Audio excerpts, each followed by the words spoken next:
एक साल गुजर जाने के बाद हुकूमत सिंध ने हुकूमत के इकदामात का डेटा सूबाई महकमों से तलब कर लिया है। चीफ सेक्रेटरी सिंध की जानिब से तमाम सूबाई महकमों को जारी किए गए मरासले में कहा गया कि हुकूमत के अहम इकदामात और मनसूबों का डेटा इरसाल किया जाए ताकि पता चल सके कि हुकूमत सिंध ने आवाम के फायदे के लिए क्या इकदामात उठाए। हुकूमत सिंध इस डेटा को जमा करके जामे रिपोर्ट तैयार करेगी जो आवाम में पेश की जाएगी। इस बारे में मजीद तफसीलात जानेंगे अपने नुमाइंदे शकील नाइक से। जी शकील, बताएगा क्या तफसीलात हैं आपके पास?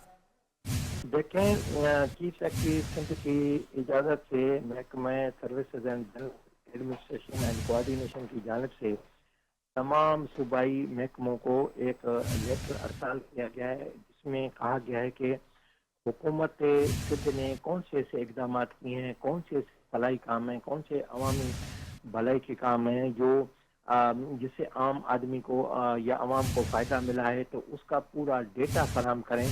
कोई तरक्याती मनसूबा है या कोई इस तरह का कोई नई भर्तियां हैं या कोई अस्पताल है या कोई कॉलेज है कोई या यूनिवर्सिटी है, तो इस तरह की जो तफसीलात हैं वो लिख कर भेजें ताकि हुकूमत इन डेटा को यकजा करके एक जामिया रिपोर्ट बनाएगी, फिर वो आवाम को पेश करेगी और आवाम को ये बताएगी कि हुकूमत सिंध ने एक साल में क्या क्या इकदाम किए हैं।